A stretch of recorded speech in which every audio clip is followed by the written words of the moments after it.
Hello, hello family. It is your boy, Optimist Sniper.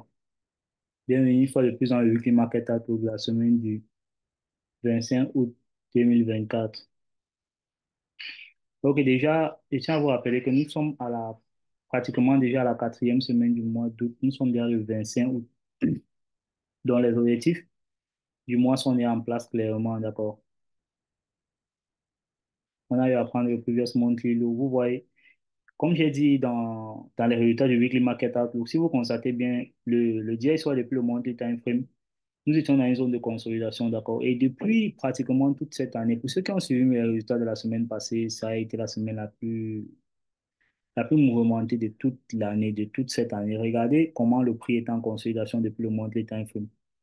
Vous voyez ici là que le prix est carrément resté en consolidation et c'est la première bougie de dégagement aussi grande que ça qu'on voit depuis pratiquement janvier, d'accord? Là, on est clairement en novembre 2023. Depuis janvier, ici, on a juste fait ce retracement et carrément, le mois d'août, pourtant, les gens ont l'habitude de dire que le mois d'août, c'est le mois où les gens prennent des congés, les grandes institutions.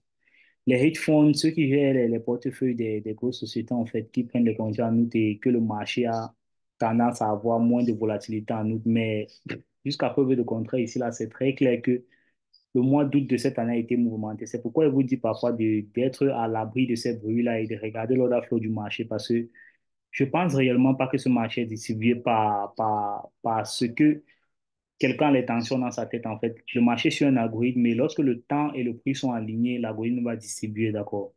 Ok, clairement, ici, on voit là que sur le DSY, on a eu à viser le previous monthly low depuis le début du mois même, mais on visait cette liquidité du low aussi. Clairement, ici, la première zone où il peut y avoir un certain retracement, déjà que vous savez clairement que la bougie du monthly time frame elle est très baissière, donc il faut faire très attention en essayant de renverser ça. Et c'est pareil sur le monthly time frame sur l'euro USD. Vous voyez, on a eu une bonne consolidation ici. On a un dégagement aussi. On a eu à viser le previous monthly high depuis le début du mois. Clairement, on avait cette liquidité-ci en vue. D'accord. Le weekly market outlook de la semaine passée était très clair d'abord. Les résultats, les, les objectifs ont été atteints très clairement. Donc, pour cette semaine, on va voir si on peut continuer à être aussi, mais ceci délicatement, d'accord. Parce que, pourquoi? Parce que les 3 semaines du mois ont été haussières, d'accord, et carrément bien haussières. Donc, il faut faire attention. Ok, déjà, clairement, ici, si on veut avoir une zone de retracement, on voit juste que depuis le monthly time frame, on peut juste voir ce round number-ci. Ce 1,0000, il est encore très loin. Je ne pense pas que le prix puisse arriver là en une semaine. Mais qui sait? Ok, donc pour là, et on est clairement, comme vous allez voir en daily time frame, qu'on a 1,2, un niveau psychologique aussi ici, d'accord, quelque part là. Donc, venons un peu depuis le weekly time frame.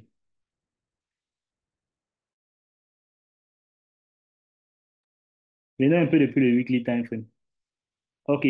En weekly time frame ici, là, vous voyez clairement que sur l'euro USD, on est en train de viser cette liquidité ici. D'accord. On a eu un bon BMS ici, la cassure de cette liquidité. On a eu la prise de liquidité ici, clairement, et le prix a clôturé carrément là en haut de cette zone. Là, on a un petit rang nombre là, 1,21200 avec 3 zéros. Donc, c'est une petite zone de résistance psychologique, d'accord, qui peut aider pour que le prix fasse un certain retracement. Donc, s'il faut être là maintenant, si on veut faire une prévision du point de vue du weekly time frame, le prix peut faire un retracement ici sur le high ici qui vient de casser là pour continuer. Il peut faire un retracement ici comme ça et viser la liquidité du haut là d'abord. Ou clairement, il peut directement aller chercher cette liquidité du haut. Excusez-moi que je mette ça comme ça. Il peut faire ceci et il vient viser la liquidité du haut là. Comme ça. Ou carrément, il peut faire ceci, ou carrément, il peut continuer juste à monter comme ça, aller viser cette liquidité. Mais au cas où il y a un retracement, la première zone où on peut avoir le retracement, c'est sur ce high. C'est pour la suite, ça sera ce 1,11306. D'accord, ainsi de suite, on va voir comment on peut retracer ça en daily time frame. Si DSY, je pense que c'est quelque chose de pareil comme ça. Si je m'en mets ça ici. Si DSY aussi, c'est quelque chose pareil comme ça. La connexion. Depuis aujourd'hui, d'abord, j'ai eu la difficulté pour faire le weekly market outlook à cause de la connexion. Toute la journée pratiquement. C'est actuellement que je viens d'essayer de lancer l'enregistrement et ça passe même. OK, depuis le DXY, c'est aussi clair. Et là, la liquidité du DXY aussi a été juste accumulée. Ça veut dire que quand on a fermé la equal low, d'accord, ça veut dire que c'est bien de voir le prix être en train de prendre ça, ce low-ci, qu'on prenne clairement ça, d'accord. Et si on veut continuer à couler, on a un rejection block ici là, à 100,000. On a un rejection block là. Donc le prix Qu'est-ce que le prix peut clairement faire ici? Avec une distribution normale, le prix peut faire ceci. On peut avoir un retracement là sur la zone-ci. D'accord? Vous voyez ça, 101, 0, 0, 0. C'est un niveau de support psychologique qui vient d'être franchi et qui est là maintenant comme résistant. Donc, le prix peut revenir ici et continuer à descendre là comme ça. D'accord? Ça, c'est une supposition. Clairement, le prix peut aussi faire ceci. Hmm? Là, les meilleurs scénarios là maintenant sont en baisse, mais il faut savoir si la semaine là va faire un reversal, comment elle va se comporter. D'accord. Là maintenant, on reste en baisse. Il y a eu de bonnes expansions. Vous voyez les trois, pratiquement une, deux, trois, quatre, cinq bougies baissières. D'accord. Donc, il est possible qu'il y ait un retracement. Ça, c'est possible, mais il ne faut pas le faire n'importe comment. Il faut attendre de bonnes confirmations. D'accord. La première zone, si on veut retracer, c'est cet objectif-ci. Ensuite, on va voir, il y a un très grand fair value gap là que le prix peut combler. D'accord. Il y a aussi cette zone-ci qu'on peut regarder. Lorsque le prix va se rapprocher régulièrement, lorsque le prix est très loin d'une zone, ça ne sert à rien que je sature mes graphiques. D'accord. Au fur et à mesure que le prix sera en train de se rapprocher de cette zone, moi, je vais faire une analyse, une brève analyse pour essayer de regarder où est-ce que le prix va. D'accord. OK. Mais régulièrement, ceci se fait pendant la semaine. Donc, il faut faire très, très attention au weekly market outlook que je vous donne pour savoir comment manigancer ça pendant la semaine. OK. Clairement, ici, déjà, en daily time frame, ce qu'on peut bien voir ici clairement, c'est que, bon, enlèvons ça pour le weekly time frame parce que c'est le daily time frame qui est notre temps par excellence. On va voir la position ici en fonction du daily time frame. Ce qu'on peut voir ici en daily time frame, c'est clairement le premier scénario qui peut se passer ici, c'est ça. D'accord? Que le prix continue juste la baisse, il vient prendre le lot si il essaie de viser le bas là. Ou, par contre, le prix peut venir aussi ici. D'accord? Ça, c'est un scénario qui est possible en daily time frame. On peut venir ici, on teste l'order block si on redescend. D'accord?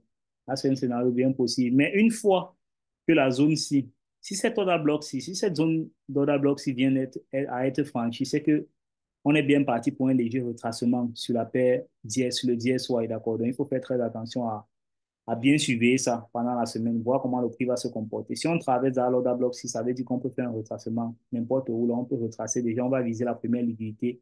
On va viser ce fair value gap si peut-être ou plus haut, d'accord? Donc, il faut faire très attention. On a le previous weekly high aussi ici, donc on peut viser ça carrément.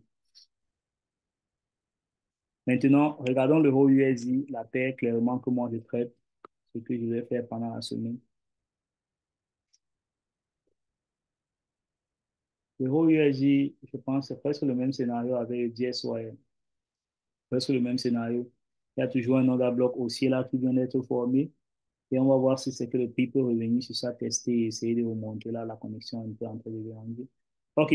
Sur l'euro USD, c'est pareil. Si on a levé ça, on essaie d'alléger ça. OK. Sur l'euro USD, on a cette zone-ci, 1,02000. Le prix est en train d'essayer d'aller chercher cette liquidité-ci. Donc, pour le début de semaine sur l'euro USD, on peut avoir quelque chose comme ça. Ça, c'est le meilleur des scénarios. Commence par le meilleur des scénarios.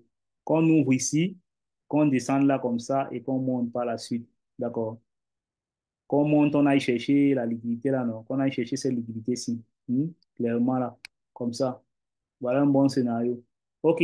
Par contre, un scénario aussi à suivre, ça c'est clair. Le prix peut aller juste aussi directement viser ça une fois. Ça c'est déjà clair. Vous savez ça. Maintenant, un scénario aussi à suivre que je vais suivre pour le début de cette semaine, si c'est ce scénario-ci.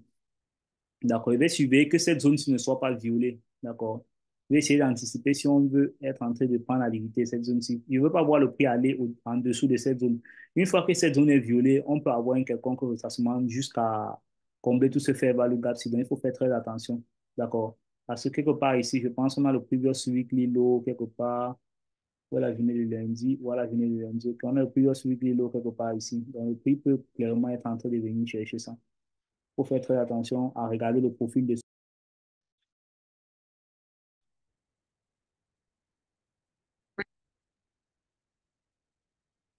Ok, comme j'étais en train de dire tantôt, la connexion a tellement bugué, j'ai patienté. Ok, comme j'étais en train de dire, on va essayer de voir ça pour le début de semaine. Une fois que le prix va invalider cet order bloc, on va voir si on peut viser la liquidité du bas. Donc, il faut monitorer ça pendant le début de semaine et voir ce que la semaine va faire réellement.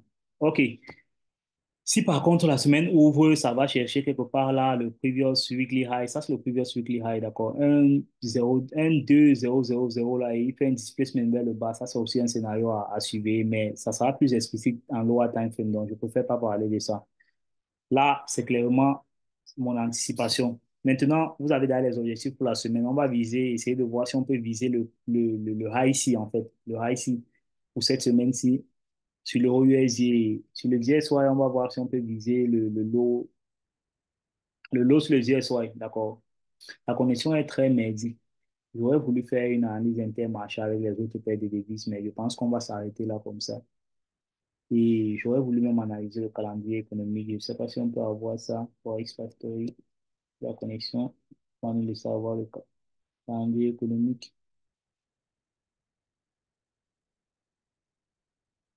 La connexion est vraiment en train de déranger. Ouais, on laisse ça charger.